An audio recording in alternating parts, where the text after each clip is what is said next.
Pittsburgh Steelers fans, welcome back to the Behind the Steel Curtain family of podcasts.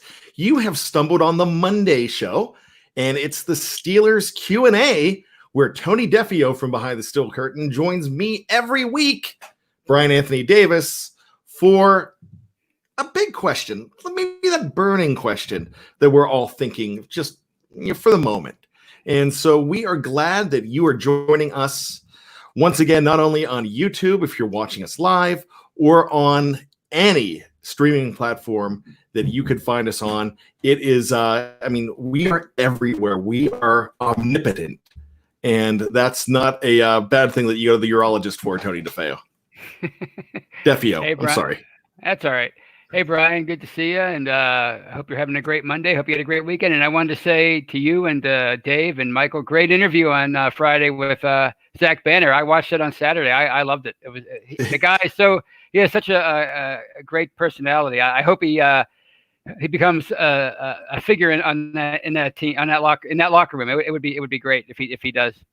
And you know what? The great thing that I got out of that interview too was the fact that how tight he is with Chukwuma Okorafor, better known as Chooks, or as he calls him, Chucky, which he said that Chooks would not like if he said it, but he doesn't care. Just a great personality. Oh yeah, absolutely. You kind of want to hang out with that guy. So that's big ups to Michael Beck for bringing that about. I'm working on one that might be a possibility as early as this week, the current Steeler, but until it's in the books, we're not going to be talking about it. So we're working all the time. So if you see a Steeler or a former Steeler in the supermarket, you could, what you can do is you can go ahead and tell them, hey, you should be on Behind the Steel Curtain. And we have a fella that just showed up in the live chat that's helping us out in the live chat with this one. So big ups to Brad Jewett too. Thank you very much. So we're working on a few things, but a lot of familiar names right here in the live chat, and we're really excited to see them. Some names we haven't seen in a while, but great part of our BTSC family. So thank you so much. I'm seeing Jonas and Knapp and Jesse and Nathaniel and Dale Whittet and Dave Shipley. And they're just the ones I'm looking on at the screen right now. So if I missed you, that doesn't mean that that doesn't mean that you don't mean a lot to us, because you really do. Nathaniel Zarate is already jumping in saying if Ben goes down, we should call up the greatest Steeler quarterback of all time, Dick Shiner. Dick Shiner passed away. So that's not going to be an option. But that could be a better option than Duck Hodges. No, I'm just kidding. I love Duck. I mean, now I'm channeling Zach Banner. So that's something he would do. Those guys go back and forth all the time, and it's such a great relationship. You love to see it. He talked about that too, and he talked about a lot of things. So it's one thing that I got out of that interview too. Another thing is the fact that seems like a very tight-knit team all the way around. Yeah, absolutely. I mean, it seems really close. We saw on Twitter the other day, James Conner made a mention of it's one of the most important days of his life, or his life changed today or something. And one of the first ones to yell at him was like, hey, elaborate, was Zach Banner. Yeah. Like, you don't leave us hanging. I saw the replies to that, and they were people were panicking, and rightfully so. I mean, you just never know what a cryptic tweet like that. But he clarified it and said it was at least good news. So it's his business, but at least it's good news. So what we're going to do today on the show, the big question that we're going to talk about today is, what's the Steelers' plan if Ben Roethlisberger happens to go down again? Now, this is not just a conversation of backup quarterbacks. Tony, this is a conversation to me that's very important, because I don't think they were thinking about it as an entire team until what happened. And I thought they got caught with their pants down. The spandex, everything was down last year. And what are your thoughts on that?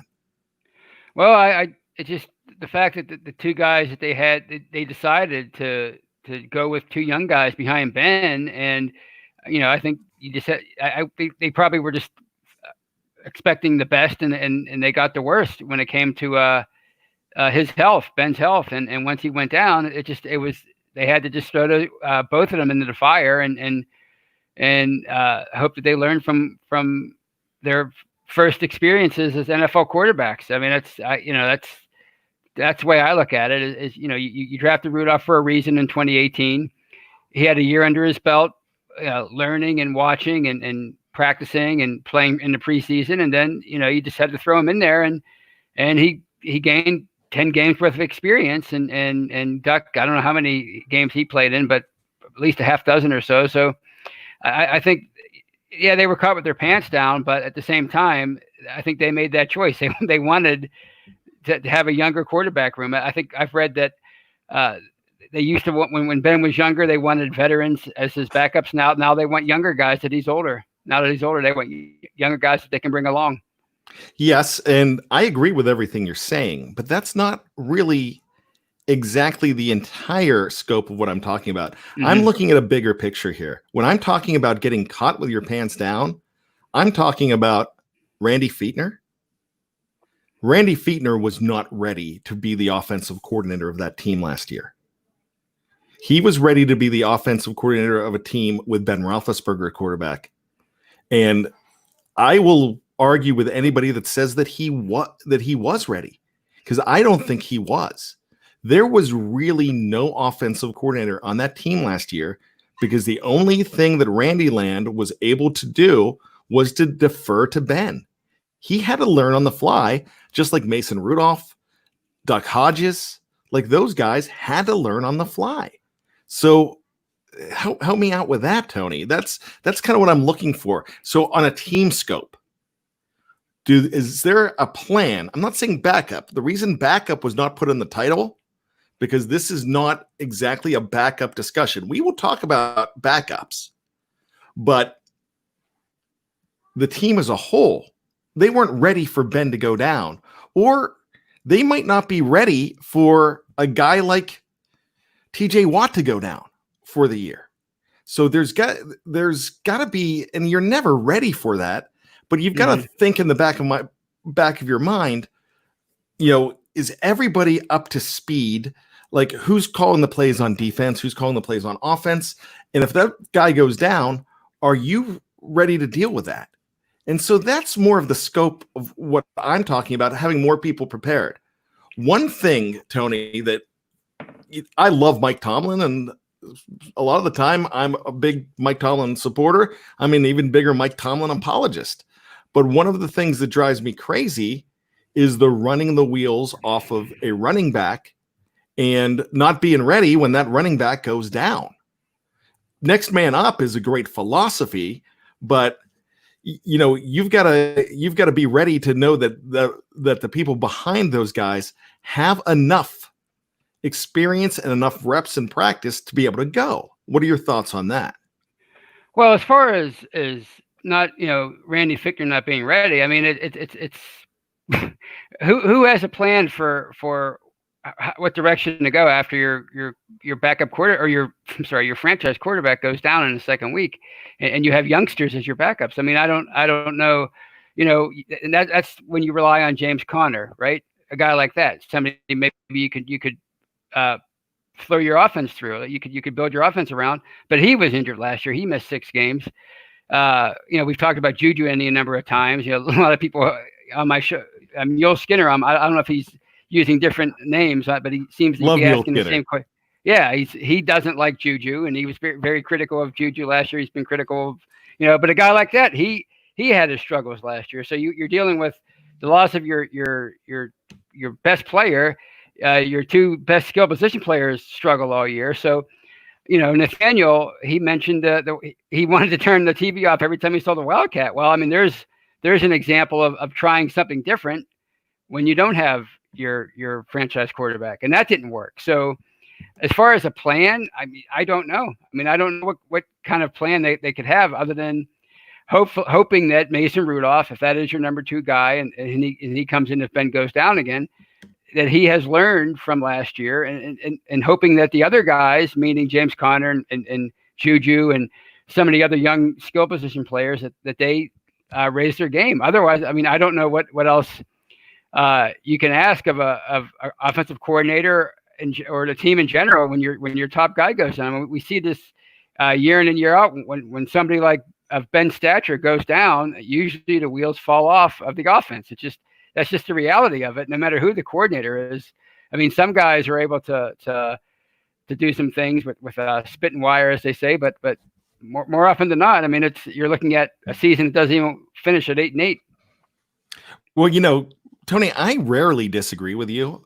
Sometimes I feel like we're Dave and Chainsaw on the movie Summer School, the 1987 Mark Harmon classic, with Kirstie Alley as well, where we share the same brain. And we're right around the same age. So, I mean, that could be possible, two Western Pennsylvania boys.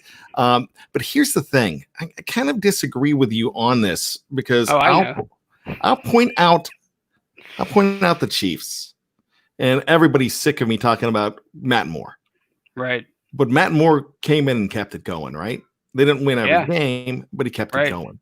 Right. And I just don't think that the offensive coordinator was ready to be in there without Ben Roethlisberger. So Dave Shipley put in the live chat, that's why they brought in Matt Canada. And is this another one of those secret offensive coordinator things? Because I think that's bullpucky. I'm not saying that. Yeah, and I know you do. You had an entire podcast on that, and the use of bullpucky makes me smile.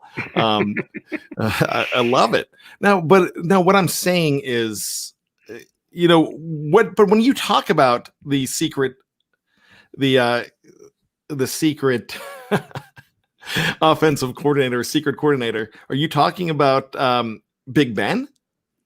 No, I'm talking about Matt Canada because so Terrell Austin and on the defensive side, okay. Right? Yeah, I mean, I think that might be, if you're talking about a plan. I mean, just the fact that they have Matt Canada as a quarterbacks coach, which they were missing last year, a quarterbacks coach, because I guess Randy Fichtner served in that role for a number of years, but obviously with being the offensive coordinator, he had to focus his attention on that, and you didn't have somebody there to mentor Mason and Duck other than Ben, which I guess he would have been more willing to do that last year since he wasn't playing, but he's not going to be willing to do that this year, being the number one guy again. So a guy like Matt Canada, that might be, if he can help bring those guys along, those young guys, and that might be your plan as far as Matt Moore. Yeah, I mean, if you have a guy like Matt Moore as your backup quarterback, then that's pretty darn good. A good backup to have if somebody like Patrick Mahomes goes down. But evidently they just weren't. They were comfortable with not having a Matt Moore type as their backup. And I think if they wanted to bring a guy like that in, I mean, they had ample opportunity this offseason to bring in so many guys, and they just chose not to do it. So I think their plan is they hope that Mason is, better equipped this year to be the guy. And he very well could be this year, because that 10 games of experience is a very good thing. And I still contend that if Mason Rudolph was the quarterback full time the last 3 games, which he was only maybe a quarter in those last 3 games, that they probably go to the playoffs. I don't know how far, but they go to the playoffs. They still had some success last season after starting out 0-3. Right. And this is not a discussion about having a young quarterback versus a veteran quarterback, because you could tell that's what they want to do. And we've seen young quarterbacks come in and be successful in the past. The problem is, are you as an offensive coordinator and as a team ready for that guy to have to come in? And they absolutely were not. They definitely were not ready for Duck Hodges to have to come in. Right. And Duck Hodges did some good things, and you really can't get on Duck for that as well. The only thing you could really get on Duck for is not throwing the ball to Zach Banner when he's wide open and Zach threatening to key his car when they get back. But, they did win that game against Arizona. So, go ahead. Well, no, I think that's where, learning Mason and or Duck's strengths will come into play this year. I mean, they have a bunch of game tape on both of those guys now, meaning Randy Fichtner and the rest of the offensive coaches and Mike Tomlin.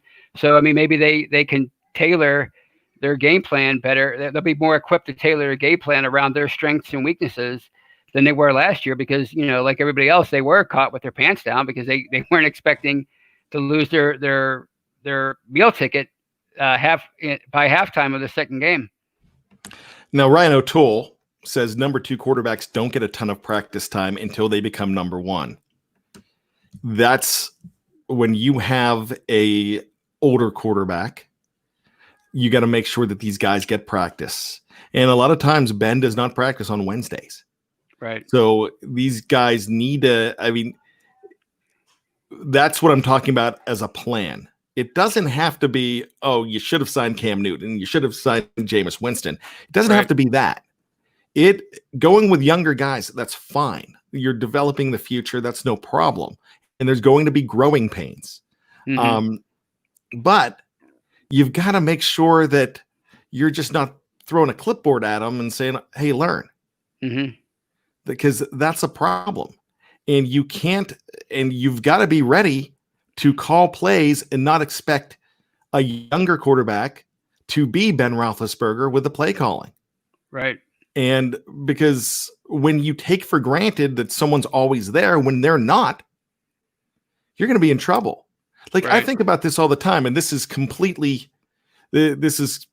has nothing to do with football, but I was thinking the other day, gosh, if I woke up tomorrow and my wife wasn't here, I don't think I'd know half of what I should be doing with the kids. And I'm a very active father. Right. But what I'm saying is she knows where all of the immunization records are, and she knows all the minute details that she needs to know. And I got to get better at knowing. And so what I'm saying is Mason Rudolph's not expected to know that. Right. But Randy Fichtner and anybody around him are. So you touched on something that I think was very important. The fact that Randy Fichtner was also acting as a quarterback's coach as well. They remedied that with Matt Canada, which is a very smart signing. But might answer the question, do they have a plan?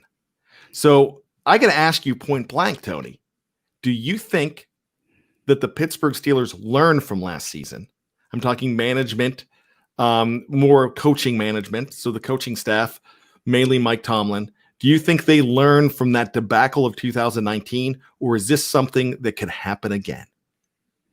You mean in terms of did they learn from not being ready at the backup quarterback spot? Not just the backup quarterback spot, but being prepared for a veteran that does so much than just play, like Ben Roethlisberger, or a veteran on defense. They lost Stephon Tuitt, but if they lose a guy like Joe Hayden, or if they lose a guy like Cam Hayward for the year, or TJ Watt, who's was in his third year, if they lose a guy like that, are they prepared? As far as somebody like TJ Watt, no, I don't know. It doesn't look like they're prepared on paper because Alex Highsmith is just a rookie, and they didn't really have a whole lot other than Ola and Tuzar Skipper, and they're still pretty unproven.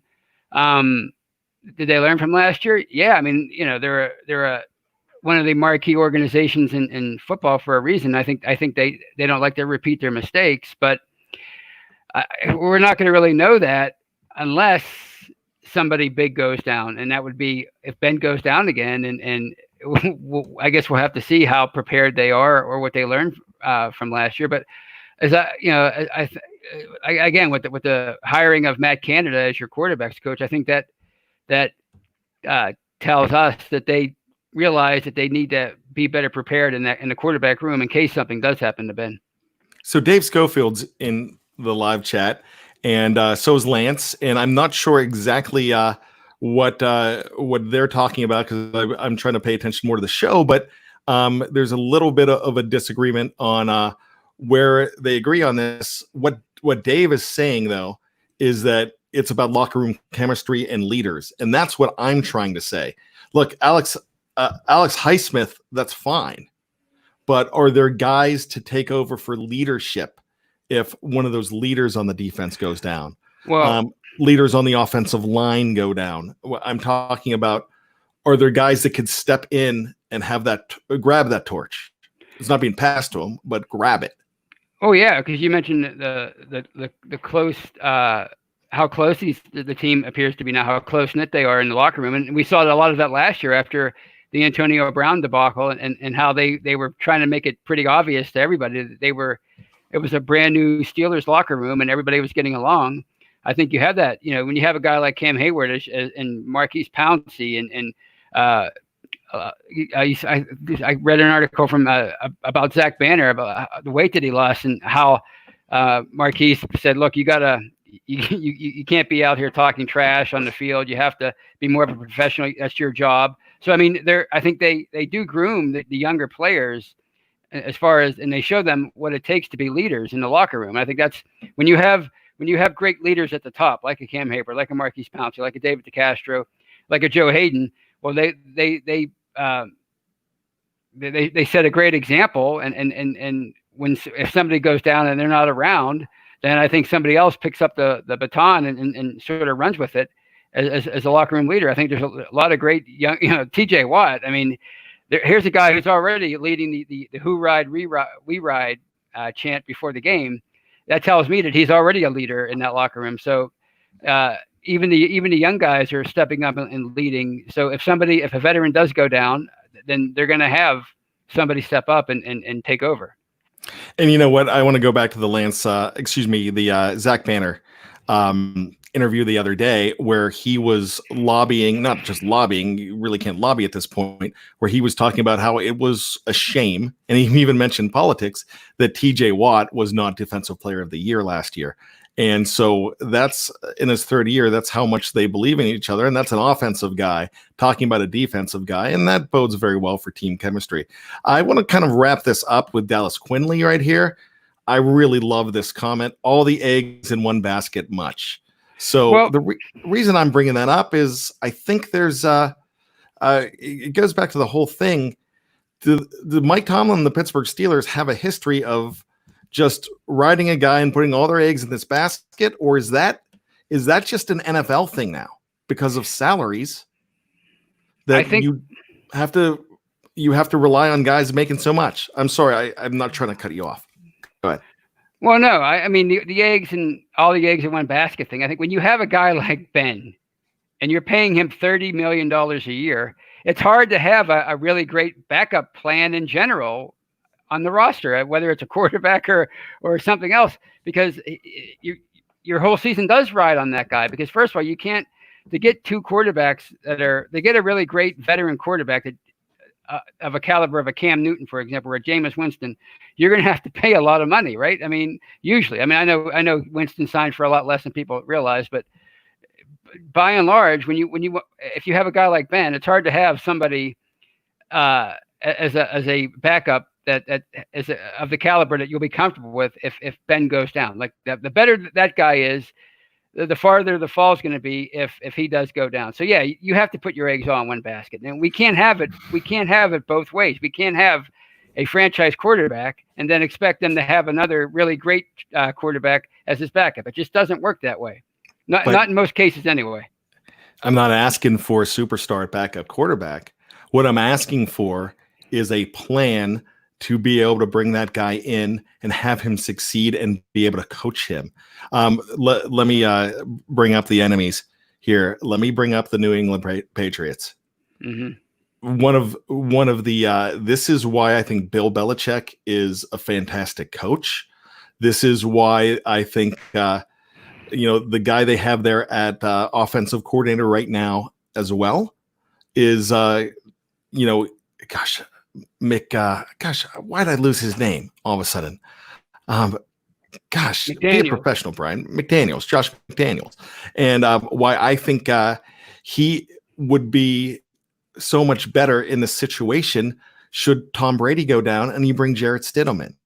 If you go back to 2008, Steelers won the Super Bowl. The Patriots lost Tom Brady on the first game of the season. In the first game of the season, Bernard Pollard whacked him, and he went down. They had 15 more games, and that team went 11-5. Right. Now, with Matt Castle, a guy that didn't even start in college, he did not start at USC. With him as your backup quarterback, they went 11-5. They missed the playoffs, but they really should have. They came very close to making the playoffs. But what I'm saying is, if Mason Rudolph was the quarterback, the backup quarterback last year in wherever, let's say New England, they don't miss too much of a beat because of the plan they have around him, because of the offensive coordinator they have there in Josh McDaniels. He would have probably performed so much better. That's what I'm trying to say, because they did not tailor the game. When I say they, I'm talking about Randy Land, did not tailor the game to Mason Rudolph. They didn't really tailor it to Duck Hodges. They said, hey, this is the plan. This is the plan that we had under Ben, because I felt they didn't know how to make up another plan. They basically gave him Ben's plays and said, go to it. They didn't turn it into Mason Rudolph's offense. They had Mason Rudolph playing in Ben's offense, and Duck Hodges doing the same thing. You need to tailor a game plan around those guys. I feel like I'm scolding you, and I'm not trying to scold you, Tony. But I love this. I just don't think it's. It gets me fired up. I love it. This is more than just a backup quarterback. I don't care who the backup quarterback is. As long as you have a plan. I don't know if. I don't know if. Say Cam Newton was the backup last year for the Pittsburgh Steelers. Say he was the backup quarterback. Yeah. I don't know how well he would have done. And let's leave health and everything out of it, because I just don't think they had a Ben Roethlisberger plan. And that's it. And there was contingency. Well, I mean, we were criticizing them for being too safe with Mason Rudolph. Remember the San Francisco game, and I think even the Cincinnati game, he was throwing 2-yard passes, and people were saying, open it up more. So I think they were definitely being conservative with him anyway. They weren't asking him to do too much in the beginning. So, I mean, in that sense, they did tailor the game plan around him, because they didn't want him to, they were too afraid to open things up until later on in the year. So I don't think they went in there and asked him to do exactly what Ben would normally do. I think they waited a while to do that. And then, of course, as I keep mentioning, the Wildcat experiment, which I guess lasted about a game and a half or 2 games. Yeah, it was so predictable. And we talked about this, and Dave Schofield talks the entire time. And he even mentioned this to Zach Banner the other day. When they said number 72 is eligible receiver, everybody knew what they were going to do when he was in there. They knew they were going to run. It was so predictable. You just can't. You have to have a playbook for your team. Right. Well, I think a lot of the issue with last year's offense obviously was talent. I think that was a big part of it, talent and injuries. But I think they got to a point, it was like a baseball team with pitching. They were so, I think they gained so much confidence in that defense by the end of the year. They were really afraid to make any mistakes on offense, or really be really aggressive on offense, because they figured, and rightfully so, up until the last 3 weeks, okay, our defense will just bail us out at the end. As long as we don't do anything too crazy, our defense will keep us in the game, and we'll find a way to win at the end. I think that was a lot of the problem last year, was not that they didn't have a plan. You know, as we're talking, I'm thinking more about last year. I think it wasn't that they didn't have a plan, or maybe they didn't in the beginning. It was more that they were too afraid to be aggressive on offense, because they figured their defense was elite, and it was last year, and it could bail them out at the end of games. Well, you know, we're going to agree on some things. We're definitely going to disagree on a lot of things in this topic, and I'm glad that we are. That just shows that the way we're thinking is completely different directions. But I'm not right or wrong. You're not right or wrong. It's just we look at it in a different way. So we're going to wrap this up with: do you feel that if the same thing happens again this year, that they're going to be better prepared for it. I'm talking about Randy Fichtner. I'm talking the team as a whole. Do you think that they will be better planned this year as after last year being a learning experience? Yeah, because I think they're going to let, if it's Mason Rudolph, for example, if they feel he's the backup or if he's next in line, if they're comfortable with him, I think they're going to let him be more aggressive, and maybe play to his strengths a little bit more. So yeah, I do. I'm confident because they're the Steelers, because Mike Tomlin's a great coach and he's been around for 13 years now. So, I mean, I think it would be, I'm always going to side on the positive when it comes to them because of everything I've seen from the organization over the last, 40 years now. So yeah, I'm confident that they will have a better, they'll have a better plan in place this year if Ben does go down. And like I said, I don't care who the quarterback is, at least show that you have plays ready for what I want. I want them to have a Mason Rudolph game plan. If he has to be the man next year, I want them to take it off the shelf and say, here's the Mason Rudolph game plan. I know Mason Rudolph is probably working his tail off right now, and he has a lot to prove, and he's definitely I'm sure he's going to prove it. I actually believe in Mason Rudolph. But what I'm thinking, though, is I want to make sure that Randy Fichtner is prepared for that to happen. You got to hope that he will. So we're going to open up everything to questions of the show right now. We're going to have a shorter version. We usually go an hour. We're going to have a shorter version of the show today, but for a good reason. And we'll talk about that in a moment. So we might be doubling up. That's all I'm trying to say. But Snowman, love Snowman. He's always throwing in his hard work and money, $5 to us in the live chat for the super chat. Can Matt Canada make that much of a difference? Can he, Tony? Well, yeah, I think he's a great offensive mind. He's shown that in the past in college and at Pitt. I remember that was like the last great offensive year that Pitt had was 2016. So yeah, I mean, they all collaborate. It's not just, as I've said many times, it's not just the offensive coordinator dictating to everybody, this is what we're going to run. I mean, it's a collaborative effort. So a great mind like Matt Canada can make a difference. And as the quarterbacks coach directly with Mason Rudolph and Duck Hodges, who knows, maybe even Ben, maybe he'll give Ben some pointers. You just never know. That's I really think he can. And that's the thing. What can he bring in to add to this team? And we saw that when you brought in Terrell Austin last year. He added to the team. He allowed Keith Butler. I almost wanted to call him Kevin Butler. Remember the great kicker for the Chicago Bears? He was a punter too. I know he was a place kicker too. Maybe he was a kicker. Maybe I'm getting it mixed up. We had a Drew Butler. I know that. I don't know if he was related. And that was around 2013. But I digress. But so my thing with that is, Keith Butler was able to do more things and see what it did for the defense last year when you had great defensive players being able to do better things. He kind of changed just by having him involved more with Bud Dupree. Look what Bud Dupree did. Look what the entire defense did because you had two guys in there making a difference, Austin and Butler. So that's a big thing to me. Explore Your World 2019.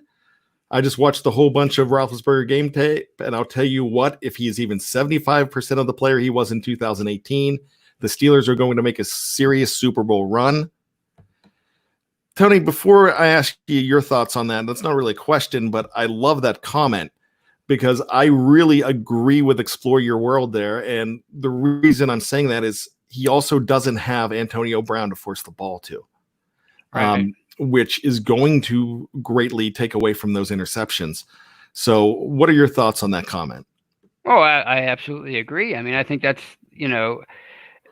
a guy like Ben is so rare just ask the Dolphins. They've been searching for 20 years to find their replacement for Marino. So just having him in there again, if he is 75% of what he is when he was in his prime, they're going to be a Super Bowl contender because they have the defense, and teams can't put 8 in the box like they did so much last year. So yeah, he's going to make a huge difference. And if he is the Ben of old or close to it, and if the defense stays on point, then yeah, they're good. How can they not be a Super Bowl contender? That's just I believe that all off season.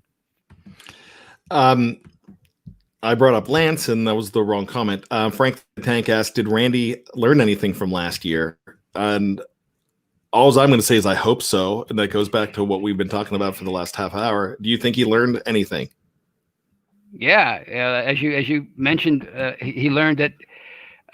He learned a lot about Mason Rudolph. He learned a lot about Duck Hodges, and maybe he learned what to do if those guys are his quarterbacks in 2020. Maybe he didn't know a whole lot about their strengths and weaknesses last year, and he had to learn on the go. So Jonas Wedlick asks, "Is Mike Hilton the weak link in the passing game? Could Sutton outperform him and make Edmonds better?" I've never thought of Mike Hilton as a weak link. If he is the weak link, like we've said so many times about Terrell Edmonds and Mark Barron last year, then I think you have a pretty good secondary if he is your weak link. What do I always call them? The least sexy supermodels. Yes, exactly. He's one of the premier slot corners in the NFL. So, a weak link? No, I don't think he's a weak link at all. I really think that Mike Hilton and Cam Sutton are in a big battle for a contract. It is we talked about Chooks and Banner, duking it out for that right tackle position. What a great battle it's going to be with Mike Hilton and Cam Sutton. They're playing for a contract. It's like mano a mano. The last episode of The Voice or American Idol or something like that. This is the WWE Championship. Let's call it the Intercontinental Championship there. But these guys are going after it, and I really, I think the cream's going to rise to the top. But here's the thing: I think they're both pretty good, and I don't know who to throw my money on right now, and that's a good problem to have because I like both of these guys. As far as Edmonds, I think Edmonds is going to make Edmonds better. I also think Minkah Fitzpatrick is going to make Edmonds better as well. Yeah, right. So there you go there. Alfred, question for the show. If the Steelers are struggling offensively, but Ben is fully healthy, do we then blame Fiedner? Well, of course. Yeah. The buck always stops with the head coach. If you have a full stable of exceptional skill position players, you have, even though it's getting older, a really good offensive line. Hopefully it stays that way in 2020. Then yeah, you have to blame the coach. They got rid of Todd Haley after the 2017 season, so I can't see why Fichtner would be safe. You would have to blame you'd have to put a lot of blame on the coordinator. That's for darn sure. You know what? I don't think so. I'm going to disagree. I'm just going to say that we've talked so much about Ben being the offensive coordinator. So if Ben fails and he's healthy, it's on Ben in my mind, but there you go. Senor Slim one. Yeah. Least sexy supermodel like Cam Newton is the poorest millionaire in Sherman's eyes. So that's, probably doesn't agree with me on that one. Alfred asked again, who stays on the field the most, Tuitt or Connor this year? Both injury prone dudes.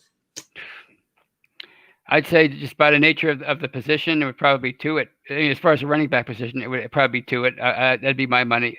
My money would be on him because his injuries are usually pretty severe, whereas Connor, they're usually often nagging injuries. I think we've asked this question before, Tony, but I'm going to go ahead and ask you this as well. So let's say this. How many games do you need to get out of James Conner for it to be a successful season for James Conner? Well, I'd say 12 or 13. I think if you're asking more than that, you're asking too much. Okay. So if you get, and let's basically say, let's count this as a 15-game season. Okay. Because the hope is that it's a 15-game season because the 16th game against Cleveland means nothing. That's your hope. That's your Mason Rudolph Bowl. Yeah. So that's it. That's the game where Willie Parker and James Harrison came to shine. Remember that against Buffalo back in 2004, right? Provided hope for the future. That's what you're looking at there. That's the next man up bowl, right. And that's what you want it to be. So with that, if you get 12 or 13 games out of 15, I think that's pretty solid. I'll take that. Because absolutely agree. And that is the main part about that, though, is Ben has to be healthy. Oh, yeah. For that to work. Right. Because Benny Snell Jr. would be fine if Ben Roethlisberger's quarterback, just like Jalen Samuels was a superstar against the Patriots in December of 2018. Dave Shipley throws in $5. Thanks, Dave. I already typed it, but Arthur Mote said inside information said the Steelers are in contact with Martavis. Thoughts? Arthur Motes is going to know inside information. Right. I mean, he's still pretty tight with that team. Arthur's a pretty interesting dude. Wonder if we could get Arthur on the show. You know what? Hey, Arthur, if you're out there, come on. I mean, I know you're with a Fox station. Actually, not a Fox station. I guess they're a CBS affiliate. But I know you're with the Fan. But come on the show.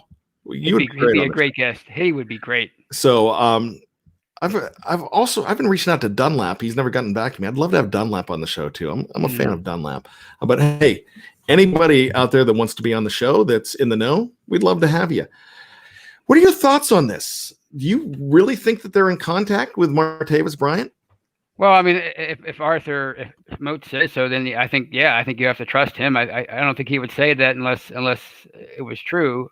Is that the right grammar? Anyway, but as far as them signing him, I mean, I think they have a pretty talented stable of receivers now, young receivers that are probably going to be 4 deep if Chase Claypool is the real deal. So, I mean, I don't know. You saw what happened in 2017 when Juju came along and stole his thunder and stole his starting position ultimately. So, I mean, do you want Martavis as your number 5 receiver, number 4 receiver, asking to be traded again? I mean, maybe he's turned the corner as far as substance abuse, but I mean, most receivers, they want to play and they want targets, and he might not like his role here if he comes here and doesn't get a chance to play. Yeah, but on a 1-year deal, you come in and you take what you're given and you take what you want. Right. Not just take what you're given, because you're given more if you take what you want. And if Martavis Bryant comes in here and he gets the opportunity, he's stupid if he's not hungry. He's stupid if he doesn't play the game. Right. Yeah. And if he's put back together, if all the King's horses and all the King's men put Martavis Bryant back together again, then guess what? You have got a find. If it works. If it doesn't work, okay, fine. We tried. It doesn't work. But, if you have that opportunity to put a guy in camp and test him out and eagle eye him and try to figure out who he is, then you might have a great situation there. So, I mean, I know there's going to be a few people that are going to pop up with, is this cancer? This is a cancer situation. We worked so hard to get rid of the cancer. I don't think he's going to be a cancer as much with another one that was Antonio Brown, or I'm sorry, Gummy Richards, gone. So is it Gummy Richards or Richard Gummies? I mess that up all the time. Lance can help me out with that. Lance had it wasn't exactly a question, but it was a request, and I liked the request, and it's pick the Steelers starting 2020 O-line, and we're going to probably go in hyper mode here. So I'll let you do this. Okay. Well, I'm going to go with obviously Big Al Filer at left guard, Pouncey, DeCastro, and I'm gonna pull the upset and go with Shooks as your right tackle, just to be different. I don't even know if that's the upset. I don't think it would. I'm just saying. I actually think he's the favorite. As far as like the popularity contest, I think people are thinking Zach Banner, but yeah, I think Shooks might be the starter there. I mean, if I'm using my gut, I'm thinking it's Chooks, but Banner's back, and he's lost weight, and he looks amazing. So that would be a great battle as well. So I had another question there that I lost, but we are going to go ahead and wrap things up here as well. But guess what? We're not going away, Tony. Don't you think these people deserve more of us? Do they deserve it? After making me angry with the backup quarterback stuff, yes. I made you angry, Tony. Oh, no, they did. Well, you both did, but I was reading some of the comments and really just turning red. I'm ready to fight. So yes, you deserve it. Okay, all right. You want to talk backup quarterbacks, Tony? Then No. let's do this. Let's do this. We're going to sign off here. 5 minutes. We're going to come back on. Just like when the Stat Geek had the extra Stat Geek show, just like we do with the after party. We're going to talk backup quarterbacks, Tony Defeo, and we are going to talk about the best backup quarterbacks in Pittsburgh Steelers history. We're not going to talk about what we've been talking about. This conversation's over. This show is over, but we're going to come back with a new show called Steelers Nostalgia Corner. Yes. I love it. So let's go ahead with, or maybe be Steeler Nostalgia, or you know what? If you guys come on the show, you want to talk Steeler Nostalgia, you can name the show. How about that? So just don't throw the stuff in now. Save it for 5 minutes. We'll be right back. But I'd like to thank everybody in the live chat. This was a fun show today. It's great when we don't agree sometimes. It's great that we have a lot of time. So we're going to come back for another show in just a few. So thank you. Make sure that you check it out. Make sure you check this show out on all of our podcast platforms. If you missed some of it, check it out. As Rowdy Roddy Piper always said, for Tony Defeo, I'm Bryan Anthony Davis. Just when you think you know all the answers, we keep changing the questions, just like the show. See you in a few. Whew.